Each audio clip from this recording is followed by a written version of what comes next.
Good morning, I'm Nicholas De Leon, and this is the Tucson Daily Brief for February 19th, 2026. Turning to government and policy, Pima County supervisors adopt policies restricting ICE on county property. The Board of Supervisors voted Tuesday to limit federal immigration enforcement access to county facilities and ban law enforcement from wearing masks during operations on county property. Supporters called the resolution a necessary signal to federal agents.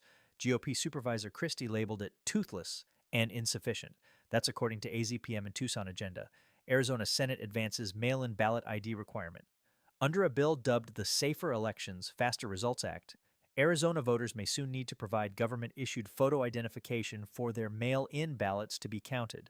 Supporters say the measure will accelerate election night results. Critics call it a new barrier to voting access that would disproportionately affect Pima County voters. That's according to Arizona Daily Star. AG Mays moves to slash Tucson Electric Power's proposed 14% rate hike to 4%. Arizona Attorney General Chris Mays filed expert testimony with the Arizona Corporation Commission urging regulators to dramatically cut TEP's requested rate increase. The filing sets up a high-stakes showdown between state government and the region's largest electric utility ahead of a formal ACC proceeding. That's according to AZPM and Tucson Agenda. Marana residents meet with town leadership over proposed ICE detention facility. Members of Price, a Marana community group opposing a federal immigration detention center proposed for the area, met this week with Mayor John Post and Town Manager Terry Rozema to share concerns and hear the town's position. Community opposition to the facility has been building for weeks. That's according to Tucson local media. Senator Mark Kelly mulling 2028 presidential run after fundraising surge. After President Trump publicly called for Kelly's arrest on sedition charges last November, the Arizona senator's fundraising exploded. He has now raised $33 million since his 2022 election, more than any other incumbent senator facing 2028 re-election. Kelly told the BBC this week he will seriously consider a presidential campaign, and Democratic strategists in Iowa and New Hampshire say he would be a credible contender. That's according to Arizona Mirror and Cronkite News. Starting with public safety. No DNA match in Nancy Guthrie case. Investigation continues. DNA from gloves found roughly 2 miles from the Tucson area home of Nancy Guthrie, the 84-year-old mother of Today Show host Savannah Guthrie, did not match any profile in a national database and did not match DNA found at the property, the Pima County Sheriff's Department announced Tuesday. Investigators have not announced the next steps publicly. That's according to AZPM. Representative Grijalva advocates for release of detained 79-year-old asylum seeker. Following an Arizona Daily Star investigation, Representative Adelita Grijalva visited a 79-year-old asylum seeker with dementia currently held in ICE custody. Grijalva described the visit as heartbreaking and is now publicly calling for the woman's immediate release, saying the case illustrates the human cost of federal immigration enforcement. That's according to Arizona Daily Star. Education legislature targets teachers who organized ICE call-out days. Republican state lawmakers have introduced legislation that would revoke teacher employment benefits and restrict state funding to school districts in cases where teachers organized coordinated callouts in response to ICE enforcement activity. The bill is a direct legislative response to statewide teacher walkouts earlier this year. That's according to AZPM. Historic neighborhoods may be shielded from state middle housing mandates. A divided state panel has advanced a rule that would allow Arizona historic districts, including several in Tucson, to be exempted from state laws requiring higher density housing development near transit corridors. The exemption could significantly limit where new multifamily housing can be built in older Tucson neighborhoods. That's according to Arizona Daily Star. In business and development news, Aluminum Dynamics receives final permit for Benson Aluminum Recycling Plant.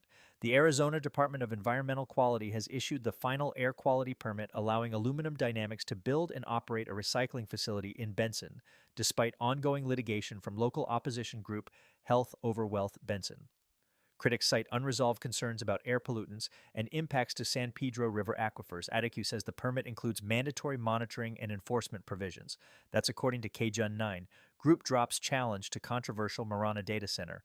Arizonans for Responsible Development, which submitted roughly 2,800 signatures in a petition to reverse zoning for the Beale Infrastructure Data Center project, dropped its legal challenge on Tuesday.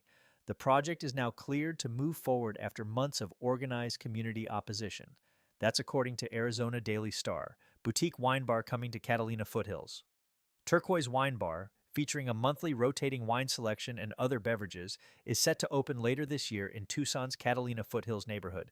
That's according to Arizona Daily Star. In community news, Nuestros Races brings Latino and Indigenous voices to Tucson Festival of Books. The Pima County Public Library's Nuestros Races program is presenting 28 Latinx and Indigenous authors at the Festival of Books, March 14th to 15 at the University of Arizona. The lineup includes a bilingual panel with Luis Alberto Urrea and Alvaro Enrique, as well as poetry, memoirs, and children's books. Organizers say the program carries particular weight this year amid national debates over cultural representation and immigration. That's according to Arizona Luminaria. Drink for Solidarity cocktail competition returns for Lunar New Year. 8 Tucson bartenders will compete to craft cocktails and mocktails inspired by the Chinese chorizo project at Zerai's Intel Bar, 2725 E Broadway, Bilovi D, on Monday, February 24, 6 to 9 p.m. Organizers suggest a $10 donation for tastings. The event benefits local culinary collaboration and celebrates the Year of the Fire Horse. That's according to Tucson Foodie. And now your Tucson weather forecast. No active watches, warnings, or advisories. Today, mostly sunny, high near 63 degrees F.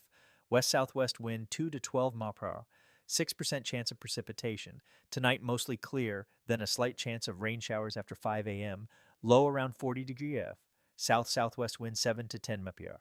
Chance of precipitation 20%. Tomorrow, Friday, slight chance of rain showers before 8 a.m., then mostly sunny. High near 62 degrees F.